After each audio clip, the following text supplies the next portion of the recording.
This video will explain how to detect obstacles and how to set movement ranges.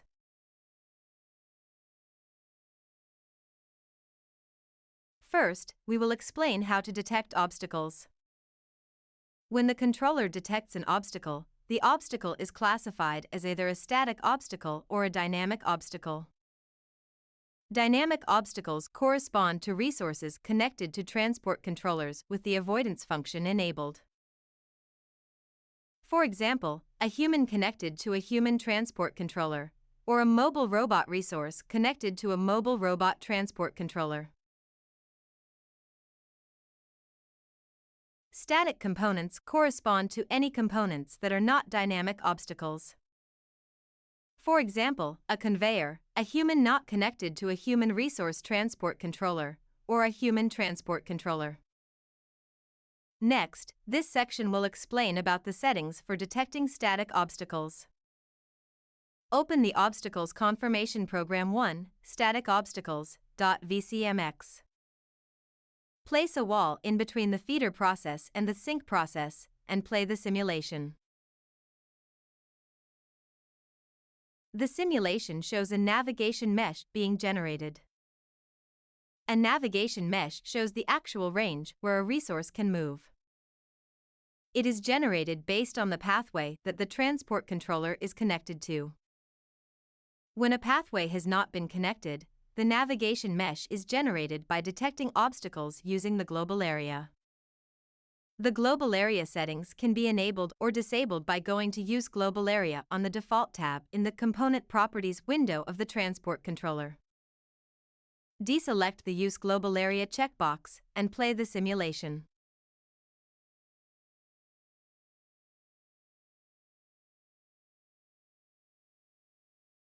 When there is no connected pathway in addition to Use Global Area being disabled, the obstacle is not detected, meaning that resources will move as though the dynamic obstacle does not exist.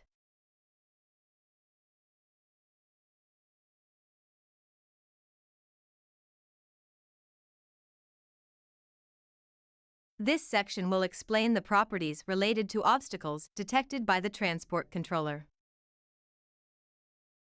Obstacle horizon clearance sets the amount of horizontal clearance given to an obstacle.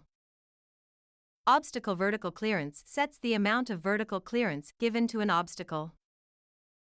Clearance refers to the amount of distance from an obstacle that a resource gives when avoiding that obstacle.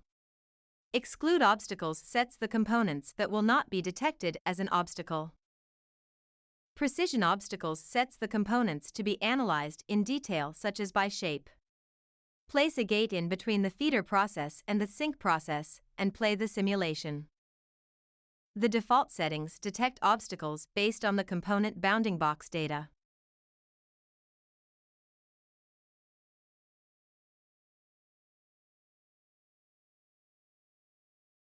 By setting a component with a shape that the resource can pass through to precision obstacles such as a gate, the resource will now be able to pass through that component.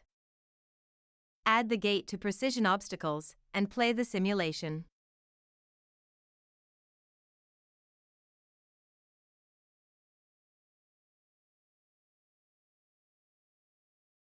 This concludes the explanation on the settings for detecting static obstacles. Next, this section will explain about the settings for detecting dynamic obstacles. Open the Obstacles Confirmation Program 2, Dynamic Obstacles.vcmx.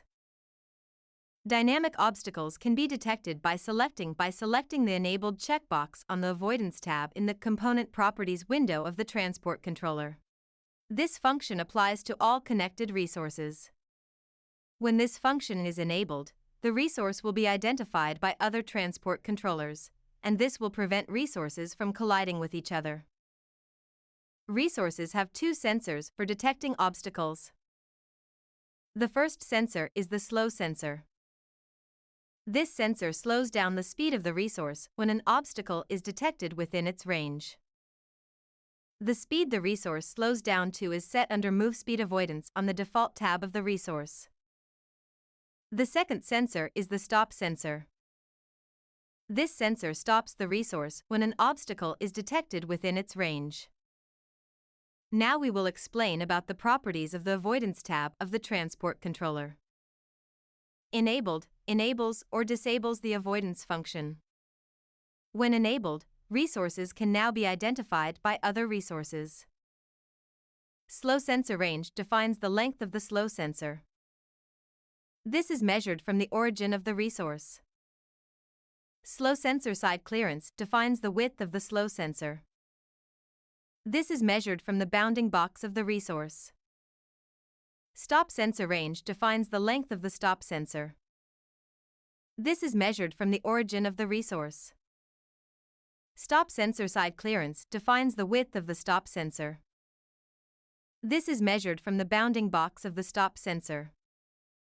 Stop timer defines the length of time for which the resource stops when an obstacle is detected by the stop sensor. Max sampling interval defines the maximum interval between sensor scans. The smaller this value is, the higher the frequency of scans.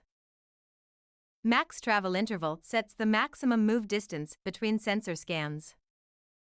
Max sampling interval also conducts scans with higher frequency the smaller its set value is. Ignore deadlocks sets whether to ignore any deadlocks that occur. When enabled, collisions are ignored and resources will move when a deadlock occurs. Play the simulation.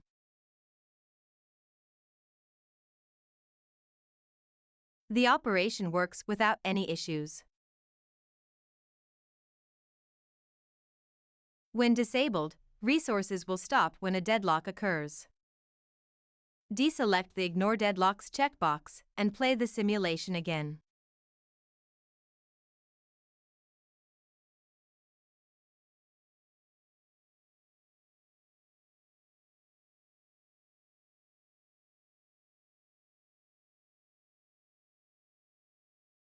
A deadlock occurs, and the resources stop. This concludes the explanation about the settings for detecting dynamic obstacles. Next, this section will explain how to set the movement range of the resource. Open the Pathway Area Confirmation Program 1.vcmx. When a pathway area is placed, the speed, number of, and movement range of resources can be specified. For a resource to move on the pathway area, the interfaces of the pathway area and the transport controller of the resource need to be connected. Pathway areas connect automatically by bringing one pathway area close to another. Play the simulation. By enabling Detect Obstacles, obstacles on the pathway area can now be detected. One way allows the direction of a pathway area be specified to only allow movement in one direction. Limit capacity sets the number of resources that can be placed on a pathway area. The pathway areas can be grouped by using Pathway Capacity Group. Open the Pathway Area Confirmation Program 2, Capacity Group.vcmx. Pathway areas can only belong to one group. When pathway areas are grouped, any new resources will not be added to this pathway area group unless there is free space in the capacity of all grouped pathway areas.